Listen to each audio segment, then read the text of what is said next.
If both parties, or in this case, multiple partners, have done their best to achieve the objectives and progress is very real, then there should be willingness to re-examine a deadline. Did you tell President Obama that? President Obama knows me.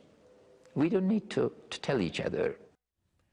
On the surface, the Obama administration was all about celebrating America's eventual and complete military withdrawal from Afghanistan. Talk to those who know what really goes on, and they'll darkly smile and know what was only a matter of time. Pleasure to welcome back to MidPoint, former Deputy Commanding General of the Pacific Command, now retired U.S. Army Major General, co-author of the book Endgame, The Blueprint for Victory in the War on Terror, Paul Vallely. Major General, thank you so much for being here, and a Happy New Year. Happy New Year, Ed. Major General, let's look at exactly what Ashraf Ghani said here, that we should be willing to readdress the deadlines. This does sound to some people like a leader of a country that is simply not ready to take on the war themselves. They really haven't prepared themselves well, and that they are just asking for more Americans to take the bullets for them. Well, I think the key phrase that was used in your introduction here was on the surface. You have America and the commanders over there, as well as the White House, trying to put a positive spin on this turnover and the reduction of American forces down to approximately 10,000. He doesn't seem, that is, the new president of Afghanistan does not appear to be underlying, I guess, when you sense what he's saying, to be that positive about the future over there. Because everything outside of the wires, we call it, outside of the compounds, is still very high threat areas that allow the Taliban to come in and conduct any kind of operations they seem to be willing to do.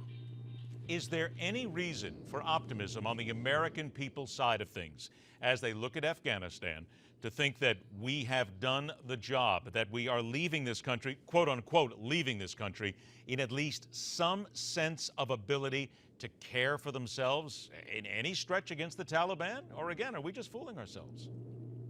Well, in a way, we're fooling ourselves. I'm not that optimistic about it, but we certainly have given them a tremendous amount of training, new arms and equipment, vehicles, training their Air Force, training pilots, helicopters, fixed wing, as well as jet aircraft, to establish, a tremendous amount of even infrastructure over there. But it's mostly in the urban areas, primarily in Kabul.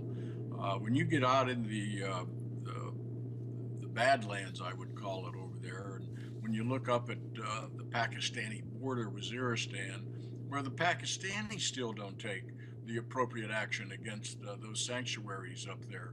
So it's a very, very high threat area. Again, I would like to be more optimistic, but I think I side with most of the American people. We're not that optimistic after 13 years over there since the fall of 2001. Why are the people of Afghanistan still unable to militarily care for themselves? Well, I think, again, it goes back to culture. They're a tribal community. When you get out to the villages, it's very tribal. They don't have a strong sense of dedication to a central government, to democracy. They still look at Sharia law as the law of the land, going back, to the religious culture that they've had over there for centuries. So that's not going to change. And no matter what kind of training we give them, it's not going to change that tribal attitude through most of them. Now, many of the senior people have been trained in the West. They've been trained in London and Paris in the United States. But that's a very small minority, or excuse me, that's a very small majority of the people over there. I've got about 30 seconds left, then we'll take a break here. But if you were Hillary Clinton or perhaps Jeb Bush or anybody running for the presidency in 2016, would the smart move now to come out and say, wait, the president has got it wrong. We need to be there. We're going to be there. America, listen to me, because I'm not going to lie to you anymore. This is the only way to save lives and actually take care of the Taliban. That's just the smartest thing to do. Well, if they were smart, what would they do is get some people in that understand that area and have a new strategy for attacking the Taliban, particularly like we did in the fall of 2001 with superb air power and special operations, but not have big American bases over there. We can use what I call the lily pad strategy: attack from the outside, appraise the threat based on good intelligence, take out the enemy, and then the Americans return to home base. You know, I've had an epiphany, and I think I've told you this before. I would not shed 1 ounce of American blood over there until we have a new national security team and a strategy that seeks victory. Okay, hold on to that thought for 1 second. Major General Paul Vallely will be back as we continue right here on MidPoint.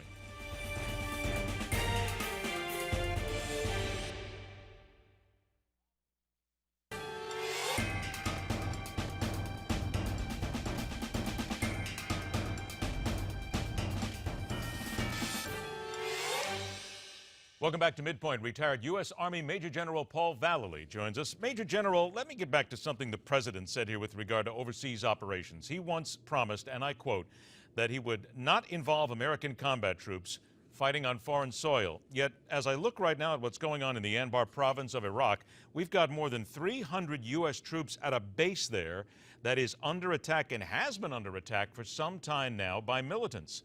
When are we going to finally get the truth from this administration, or will we ever, to admit that our guys are there, they're under fire, and they are going to have to get involved sooner or later if they want to save their own lives? Well, Ed, until they look at the reality of the situation on the ground, I said on a previous interview when I was with General al-Sisi last year, he said, America always looks through a political prism, not a reality prism, and that's in the Middle East.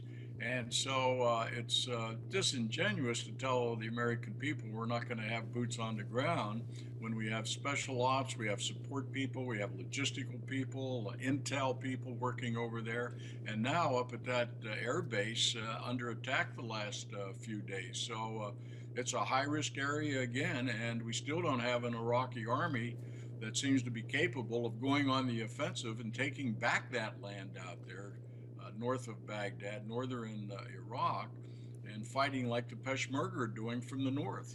Major General, give us an idea, if you will, of what goes on the ground here, because you have these advisors there, and they're called advisors, but let's be very frank here. They're armed. Many of them, if not all of them, are armed.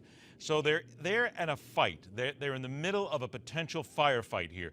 Are they told not to fire? Are they told to take every last precaution or every last measure not to fire? If I was military and I had a gun at my hand and I had bullets whizzing around my head, I'd feel pretty rough about having to follow that kind of an order.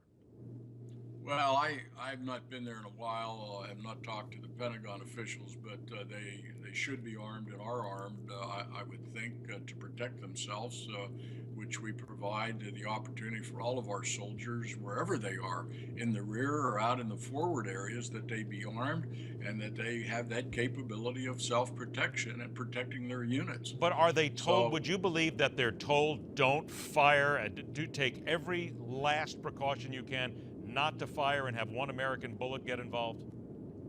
Well, it's been the old story, Ed, of these restrictive rules of engagement. Now, I have not seen any new rules of engagement published for the Iraq situation now. So I don't really know, but that would be a good probing investigation or query of the Defense Department. What are the rules of engagement for our soldiers on the ground at this time?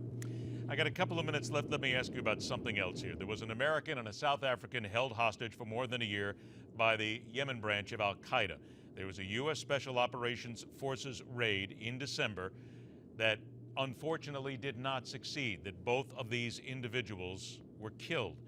Are we losing our edge as far as going in and going after hostages and rescue attempts? Is our intelligence lacking to the point where we simply are, and I hate to use this phrase, but not maybe as effective or as good as we once were? No, the intelligence is not as good as we had. And having been in the Middle East 5 times in the last 2 years, I can tell you we're very ineffective of on-the-ground intelligence, eyes on the ground.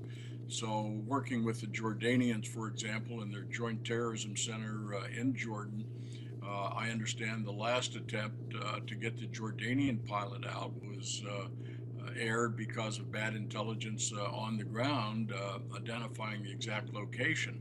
And so that's why that mission failed, as I understand it. But you have to have good intelligence. It's got to be verifiable currently before you launch our Special Ops or Delta forces in for a rescue operation. So are we just simply at the point where we need to have less of these operations because there's a danger that because we don't have the intelligence more people might be killed, innocent people might be killed? Well, if you're a commander and you command those forces and you don't have good current intelligence, you can't give the order to launch the rescue operation. Now, you can get in the area over there with our helicopters and be ready to launch in, but it's got to be direct intel on the ground that's saying, yes, so and so, this individual is located in this village, in this house, in this area.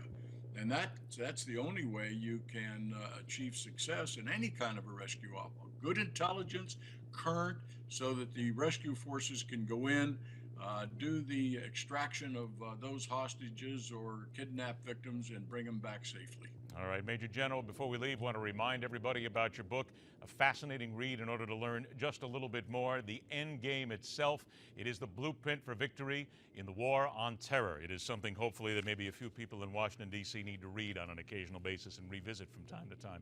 Major General Paul Vallely, thank you so much for joining us, my friend. Happy New Year again. We'll talk again. Thank you, Ed. All right, break, and we return with the ignorance of doctors about something many of us take every single day, and the sunshine news about younger people and strokes. It's not good. At 51 minutes after the hour, Olga Villaverde is here as we open the 25th